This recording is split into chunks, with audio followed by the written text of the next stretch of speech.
second string, but we don't never sit the bench. Rising stars of the radio, now watch as we ascend. Second string telling the truth, there's no need to take offense. Grant Jake Logan in the booth, so you better pay attention.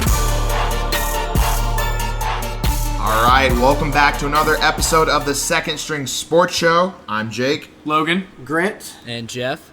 And Jeff has made his gracious the return. Hashtag Welcome the back, return. Jeff. Hashtag the return. Okay, a quick round of applause from the studio audience.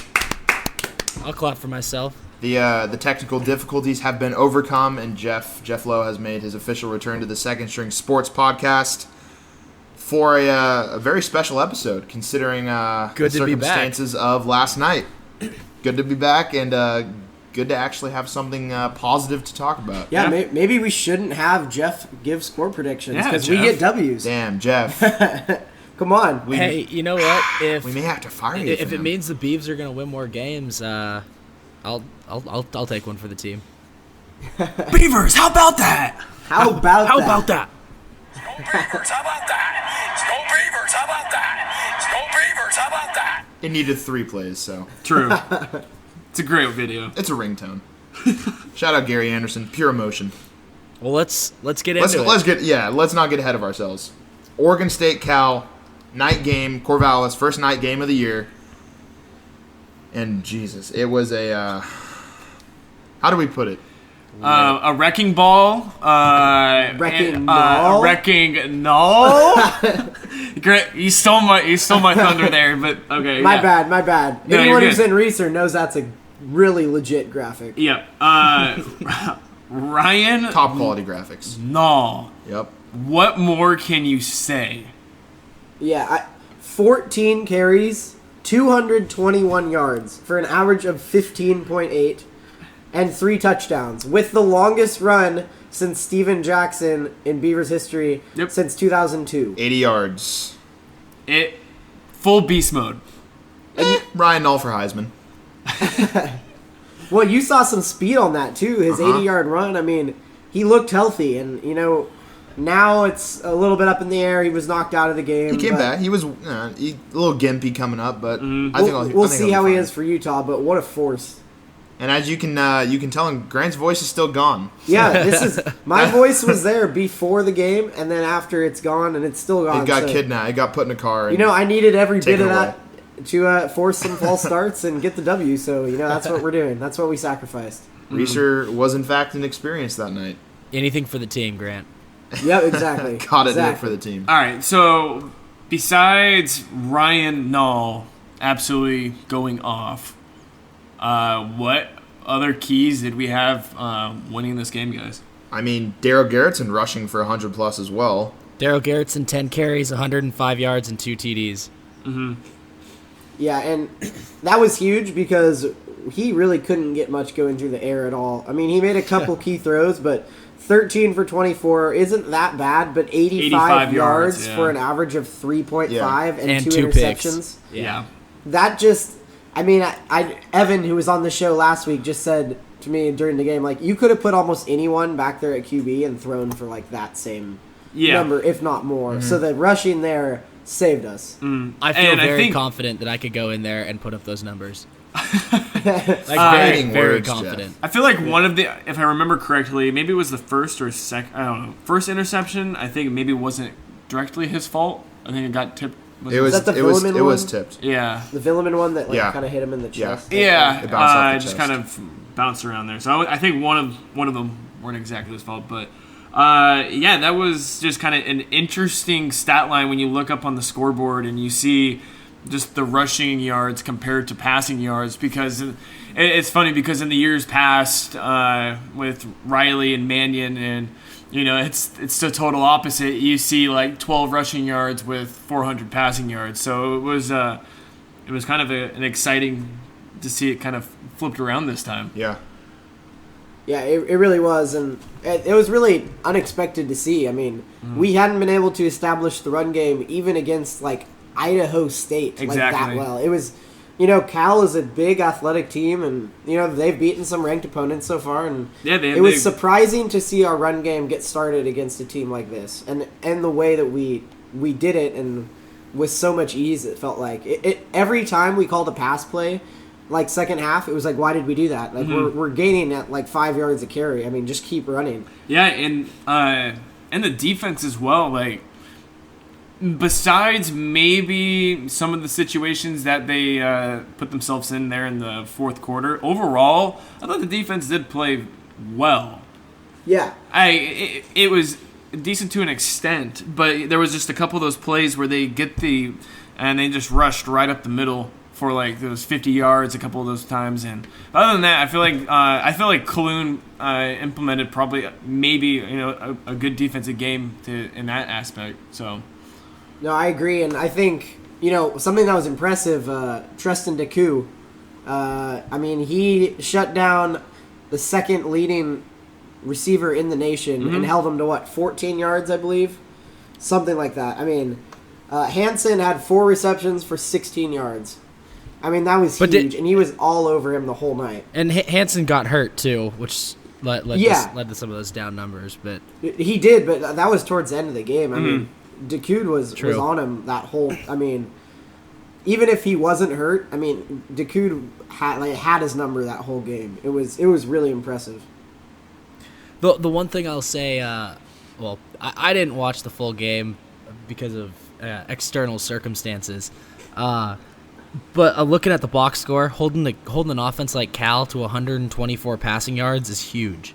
Yeah, and that's what I'm saying. Like I don't think the scoreboard really kind of doesn't say how well the defense actually played. Yeah, that's a good point there, Jeff. Definitely not. I mean, we gave up 441 yards. The pass defense was great, but we still gave up 300 yards on the ground.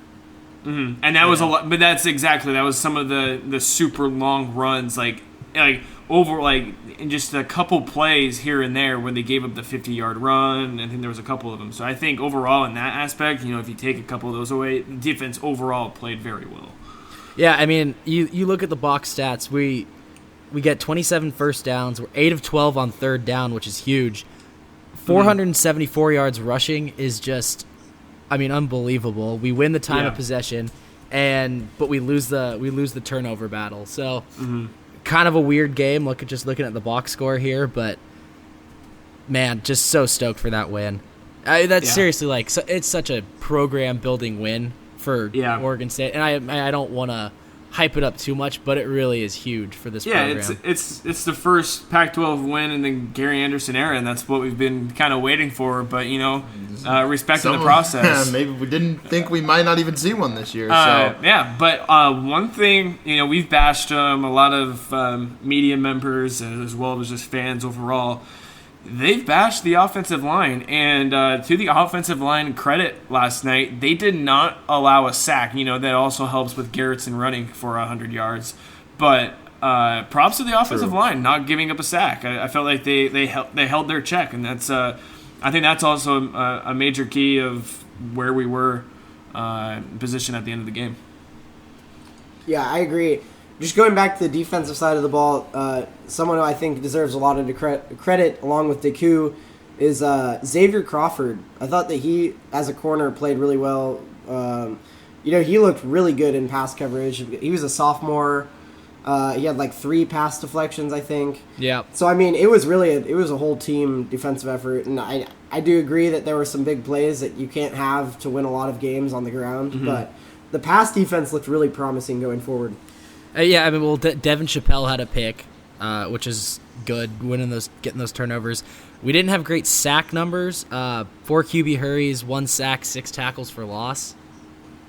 It could be a lot better going forward, but overall pass defense was a plus grade last night. Yeah, and also looking at the box score here, that I didn't really realize until now. I think a lot of interesting thing besides Nall running the ball is also Paul Lucas getting 9 carries for 40-something yards here. Logan, I completely agree. You look at that. Paul Lucas had 9 carries for 44 yards. Artavis Scott had another, He had... Artavis Pierce, excuse me.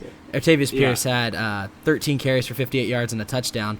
So we got production from 2 of our backups, which is pretty big, and even Bolden with 4 carries for 46 yards. Also huge. Because we saw Lucas and the Nall combo a lot during last year. I especially remember during the Cal when we played at Cal, and Paul Lucas had a large run in that game as well, and just kind of going because we haven't really seen a lot of Paul Lucas this year. And I feel like if you kind of mix in that speed and the power horse that Nall is, I feel like that was a good combo of what they put in there that game. Definitely. I mean, going forward, it'll be good to have that mix of Artavis Pierce and Paul Lucas going forward because not as good as Nall is, he's been a bit of an injury concern in his Oregon State career. Okay. So I'm going to place you guys here in the fourth quarter. And oh god, it comes down to it, and Cal has the ball down by 3, and they get near the red zone. How you guys feel in that situation? I'm pretty sure the majority of that fourth quarter, I was sitting next to Grant and Evan, our guest on the podcast last episode. It was like we went from like euphoria to like it was almost like disbelief and just like shaking our heads. Like it was almost like comical at how I was unraveling and how it was just like a feeling where honestly I pretty much felt like we had lost the game. Yeah, I don't know. They had all the momentum in the world. It just felt like I don't know. We hadn't gotten a Pac-12 win under Gary Andersen. It was like maybe it won't happen tonight, but. And I mean, you could just see it in the body language when it eventually did get sent to overtime.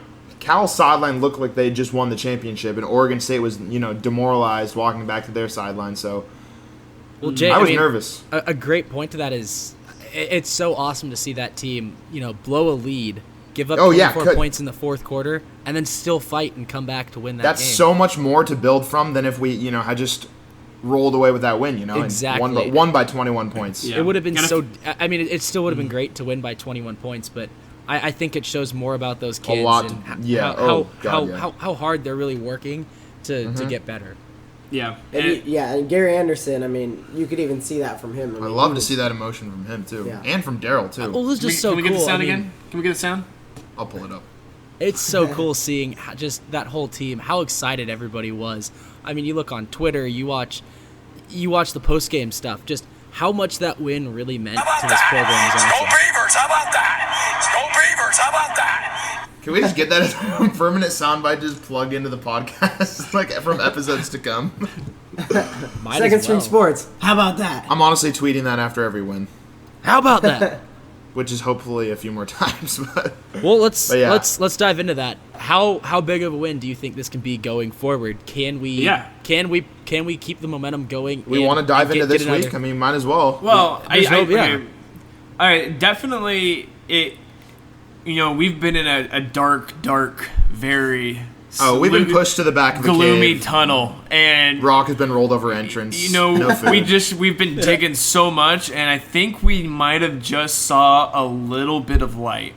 I think we hit a little patch. We scraped a little bit off, and there's like a little penny beam of like light coming down to the bottom of like the 6-foot trench.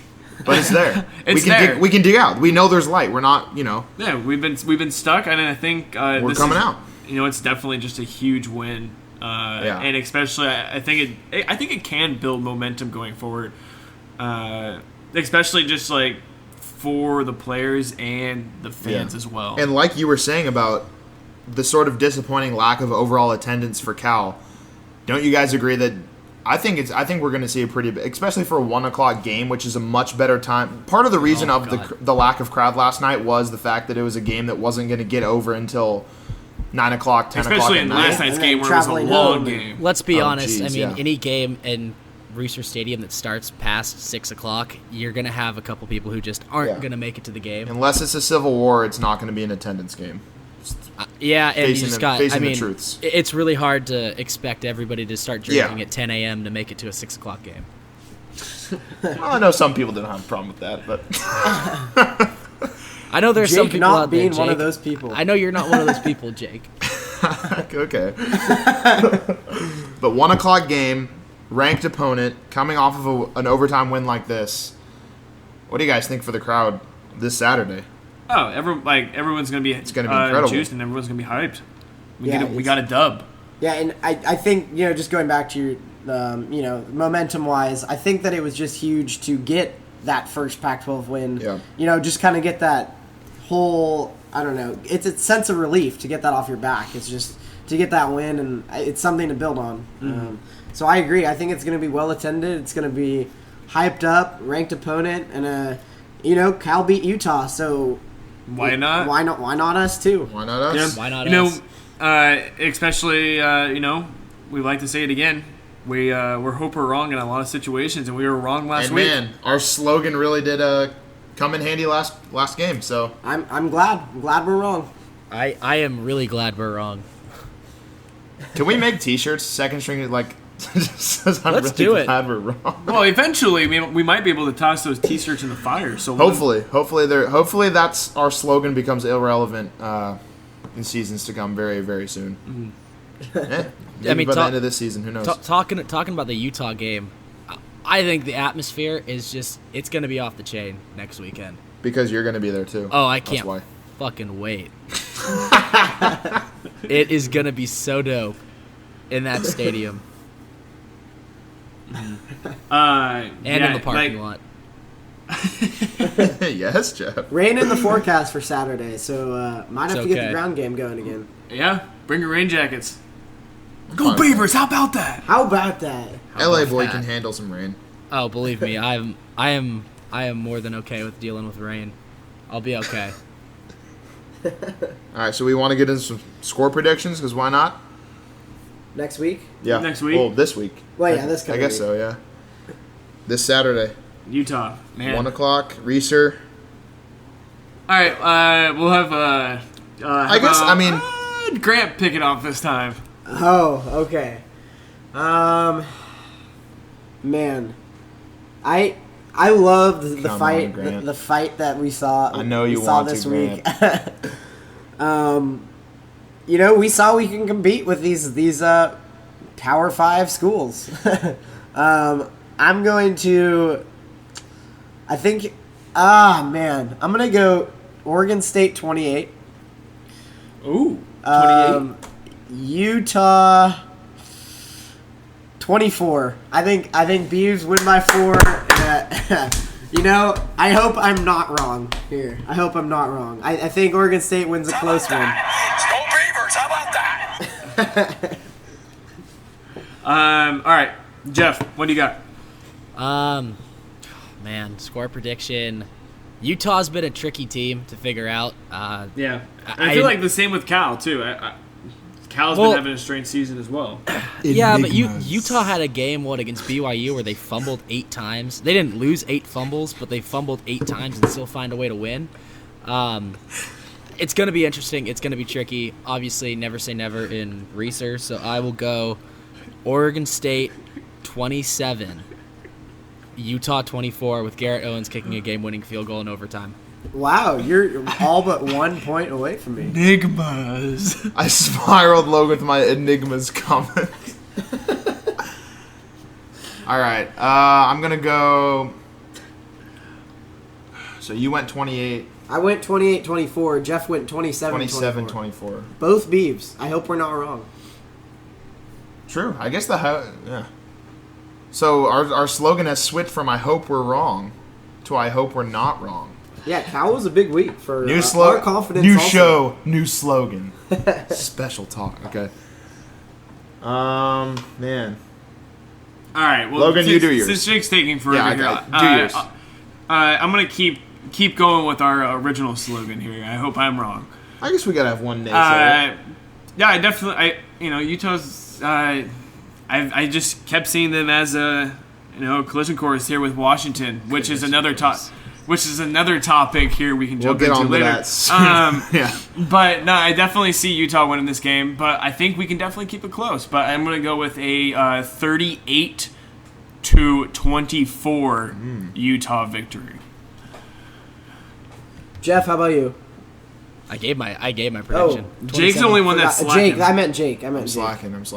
I'm gonna go Oregon State 24, Utah 21. Huh? Okay. Oh, wow, we got some upset. I hope you guys prove I'm wrong. I hope so. I hope we do too. I hope we're not wrong, and I hope Logan's wrong. I think this is the first. No. Well, This is definitely the first show that we have a majority of Oregon State. Yeah, that's what I was trying to figure out. Besides the preemptive season preview State. episode. By the way, guys, just to give you a Idaho State little, is ass. I'll give you guys a little update on the shirts. Be like $100 to get 4 shirts. Pretty sure we could do it cheaper somehow. I think we could do. This is a rough, a first guess. So. We do need stickers though. I am way down to get stickers and put them shits everywhere. That's the slogan. Put them shits everywhere. That's this week's slogan. Slogan. Second string. Not Put them Logan. shits everywhere. All right. All right. So we pretty much we'll get more into Utah, later episodes, but we want to talk about other Pac-12 games this week of notoriety. One that particularly had Logan nice and excited and, dare I say, aroused? A little bit. I feel like we had a lot. I feel like Dare we I had, say a tent was pitched?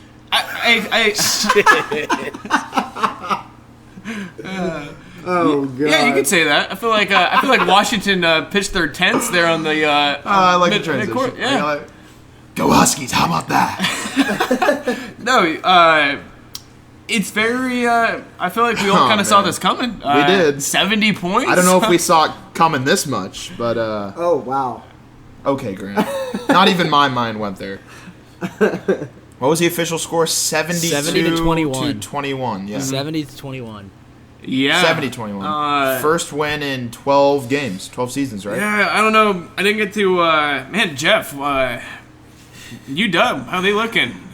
How's business, Jeff? Man, I mean, look, UW has had 2 pretty impressive weeks here.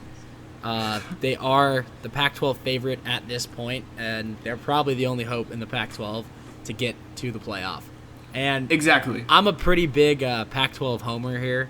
I'm all about the Pac, back the Pac here. But fuck UW. I hope they lose. I hope we beat them in 2 weeks, October 22nd. And Same. just Not happening. I H. I really, I don't want to be all in yet because I think the win against Stanford's good, but they've beaten a down Stanford team and a down Oregon team. So Exactly. I know it's great to beat Oregon 70-21. Haven't beaten them in 12 years, but this is a horrible Oregon team. I mean, a really, really, really bad Oregon team that they beat. And also surprised, is because in that previous week when Washington played Stanford, that looked like it was that's a pretty big game. But now is it looking like it's almost not as important because Stanford almost put up a huge goose egg this past week. Mm-hmm. Well, now with the whole Stanford thing, who's gonna win the North? Yeah, I mean, I guess that's not. Well, Washington. Well, Washington, duh.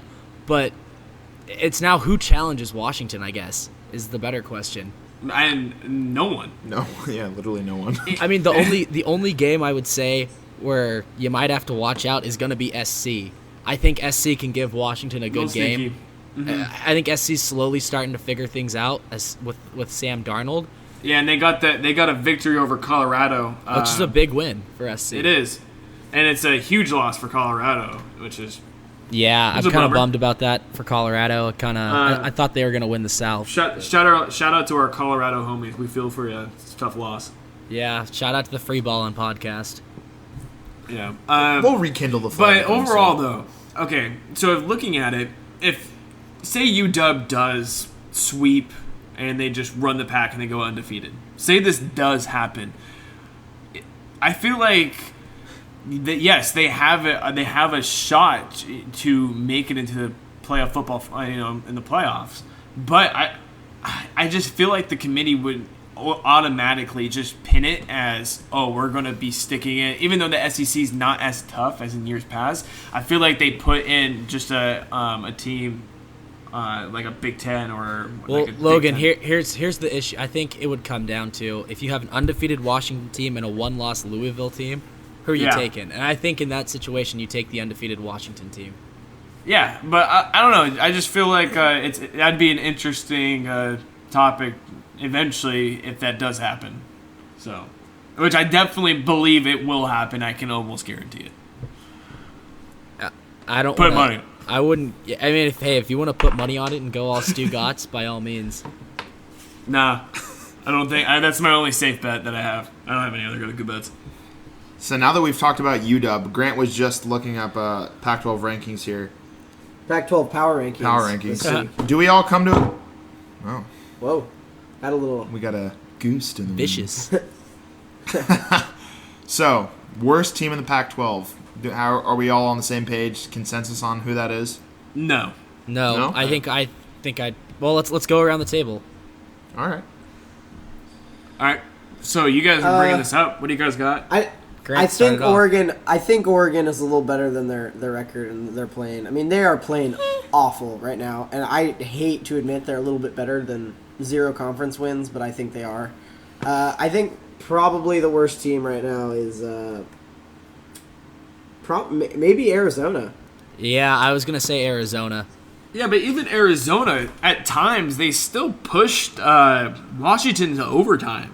And I don't know, I just feel like, I don't know. It's hard to predict. It's hard. This Pac-12 is so weird this year. It's Yeah. like teams are playing so well some weeks and just complete ass other weeks, and it's Well, Let's I mean, just say- to that point, Grant, like a team like Arizona State, like I look at the standings and they're in first place at the South, but man, I don't think they're that good of a team. Neither do I. And it's surprising.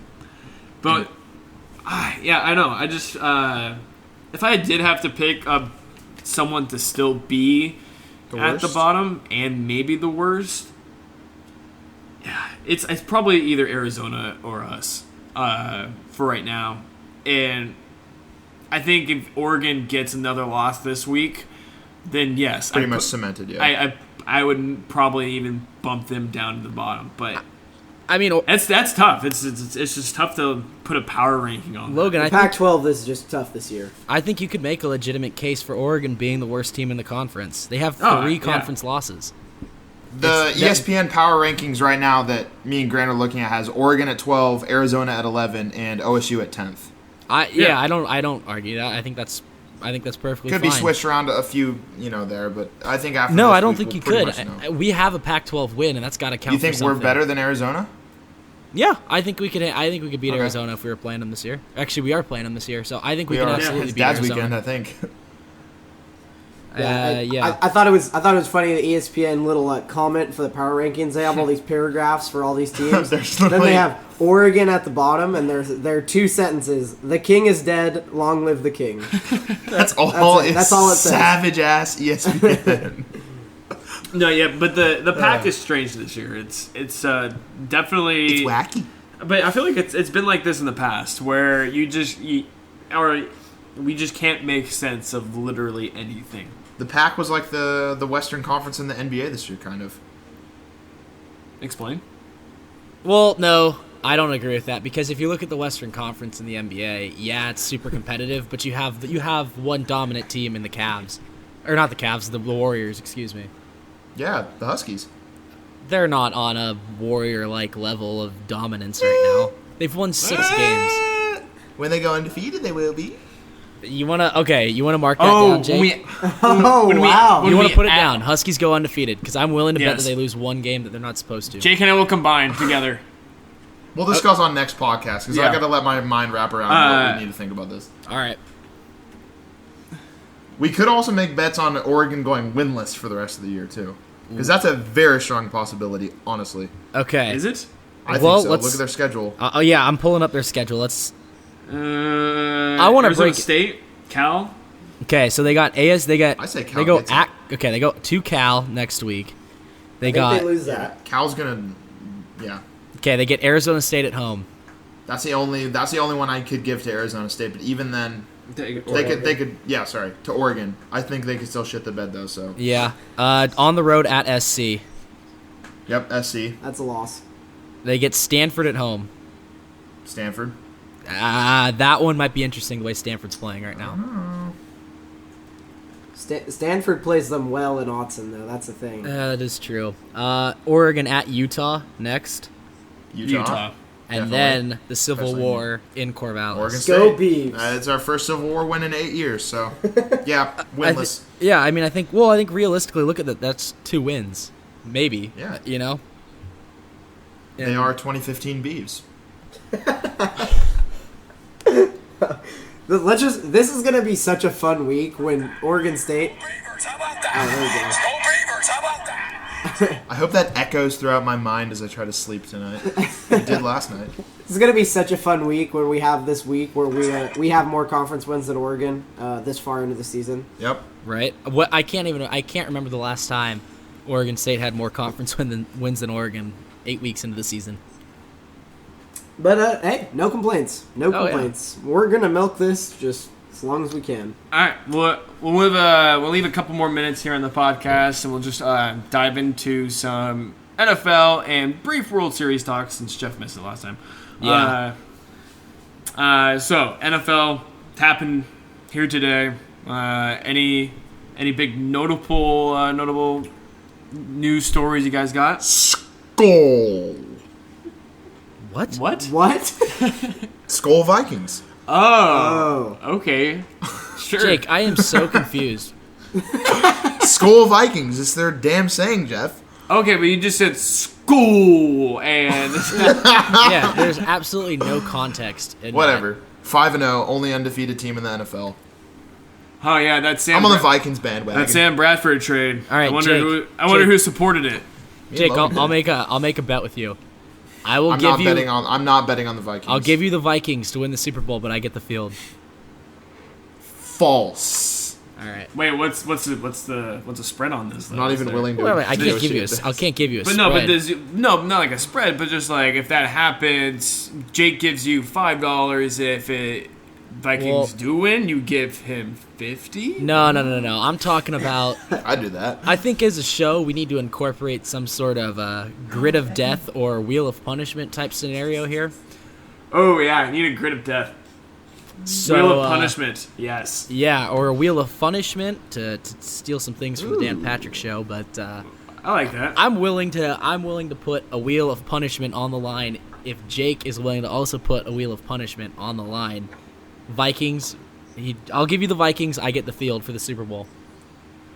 We'll discuss this Closer to the Super Bowl. maybe. Yeah. All right. Closer to playoff time. Fair enough. All right. All I'm saying is 5-0 Um, without their running back and quarterback. Pretty cool. So Uncle Tom, he's back. What did you see? Another dominant game.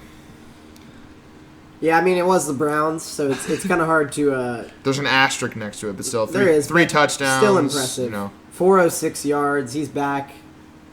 That means Edelman and Gronk are gonna be putting up some numbers here soon. 3 touchdowns to Martellus Bennett on my bench. Right on. Well, he's back, so NFL better take notice. Yeah, I mean, it's Tommy being Tommy. I don't know what else to say. The dude's just it's Tom being Tom, eh? yeah, he just shows up and throws for 3 touchdowns on the Browns. Goes home and hangs out with Giselle. And does what, Jeff? They hang out, man. Netflix and chill, whatever they want to do. What else can we talk about? What do you think Brady watches on Netflix? That's actually a really good topic. Narcos. No, I'm not. See, I feel like That's he a tough wouldn't one. watch Narcos because it'd be too sensitive of a subject. You know, Giselle being Brazilian and all. Yeah, It might hit a little too close to home. Do you picture them as like a Stranger Things couple, but then Tom's not really like No, I into don't, it? no, that's not it. I feel like they're more of a comedy. Like if they're watching, I feel like a comedy is almost their go-to. I feel like they've been watching like It's Always Sunny in Philadelphia here in the past. Maybe they've been watching for the past 2 years and they just haven't got through it yet. And they've probably been just watching a season of. They're probably, man, what have they been really into? That's a tough I one. feel like Tom's a big Parks and Rec or The Office fan. You know, something like that. I can also picture Tom not owning a TV. Well, explain. What? I just feel like he's Hot takes from Jake He today. hates the media. He's not a big showy guy. I just picture Tom sort of coming home, kicking back. It's a nice modern house, very brickish. Lots of granite. No TVs, though. Maybe a checkerboard that's only been used like once or twice on the holidays. But other than that, it's just... What are the kids doing? The kids do their own thing, and Tom just works out and kind of just reads, watches tape. But in order to watch tape, wouldn't he need some sort of projector or TV? I could say he could go iPad for that. Well, but with no apps. He said no TVs. He could have a projector. He could have a projector, and he can have an iPad with no apps, just the video and the email. And that's Tom's home life. I mean, I think that's fair. Room for Giselle. Oh, there we go. Jeff's back. We lost him briefly from connection, but we got him back. Well, I had no idea I was gone. Got him back. Jeff, did you try to say anything? Dog. Did you try to say anything when you were gone, or what? Sorry, what, Logan? Did you try to say anything when you were gone? No, I was. I'm watching the Toronto Ranger game right now. Oh. Top 10, 6-6. It's a good transition here, Jeff. What are you seeing? What are you seeing in this baseball playoffs right now? Man, so far I think a lot of the favorites aren't really, other than the Cubs, have really lived up to the billing. Boston's down 2-0 right now. Texas ran through the AL. They're down 2-0 right now. Good. Who else? I mean, the Giants are down 2-0, which is awesome. Good. Dodgers are tied, and the Dodgers are tied 1-1 with the Nats. So, kind of a boring playoff so far, to be honest. I've only really watched the Dodgers and the Cubs. Those are the only two series that really, really, I really care about. But I mean, it's fine so far. I'll turn it on in the ALCS. Watch a little more AL baseball. Yeah, definitely. I feel like games have been exciting, especially in the wild card games. Both those games were amazing. And Javi Baez's home run in the bottom of the eighth, that was pretty crazy. But overall, the team that I'm really rooting for, the Cleveland Indians. I kind of forgot the Indians were in the playoffs until they beat the Red Sox the first game.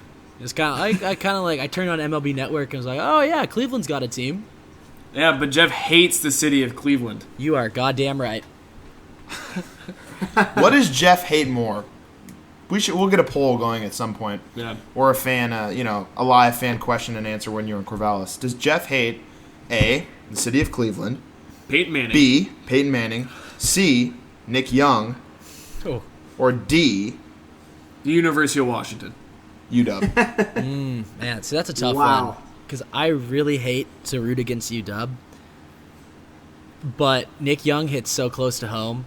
I hate that guy. I hate that he gets... Hey, Jeff, how do you feel? Nick Young just got his own Adidas shoe today. I don't care. I'm not...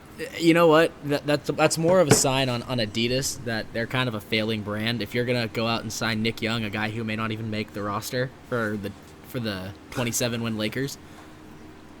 So, hey, you know what? I'm not working at Adidas. There's a reason why they lost the NBA contract. Well, fair enough. I think that pretty much, on that note, wraps up all the topics we had to cover for this week. We covered Oregon State's big overtime win. First overtime win since 2014 and 10th overall overtime in school history. Interesting fact right there. Anyways... Oregon State, Utah this week. Jeff will be there live and in person. He makes his gracious return to Corvallis. So expect some Second String Sports videos being posted to our Twitter at Second String Sports. That's sports with a Z on Twitter. And just while you're there, you can take a few scrolls down our pinned tweet. I tweeted at mid-game. It's at 500 RTs. Cool. $1,000 likes so far. It's only going to keep climbing, and I predict by the Civil War it'll be at 1,000 retweets and 2,000 likes. So Jake is all about this tweet, and granted, it is pretty dope that you got 1,000 likes for a tweet. So well done, Jake. Hey, round. You the real MVP, Jake. So follow Second String Sports on Twitter. We'll be live tweeting all the games coming up, and if you have any topics you want us to talk about, #SecondSS or Second String Sports. Yeah, that's pretty much it. Big game this week. Jeff will be there. We'll be there. Gonna be fun. Gonna be a good game. It's gonna That's be pretty dope. much it. Dope, Jeff? That's all you got to say? Doper. You're not just like laying in bed at night just thinking about, yes, I'm back in Corvallis. Oh my God, I can't tell you. Every day at work, I'm just sitting there like especially this week, work is going to be pretty unproductive, especially come like Wednesday. We're going to be like, shit, I got like 8 hours of work. Get out of here, get on a plane, maybe have an adult beverage. And which will be had close to game time and also the whole weekend, so. Oh, yeah. Good training for that, Jeff. Good training. Starting Thursday night. All right, so this has been another edition of the Second String Sports Podcast. Once again, I'm Jake. Logan. Grant. And Jeff. Go Beavs. Go Beavs. Go Beavs. Go Beavs. How about that?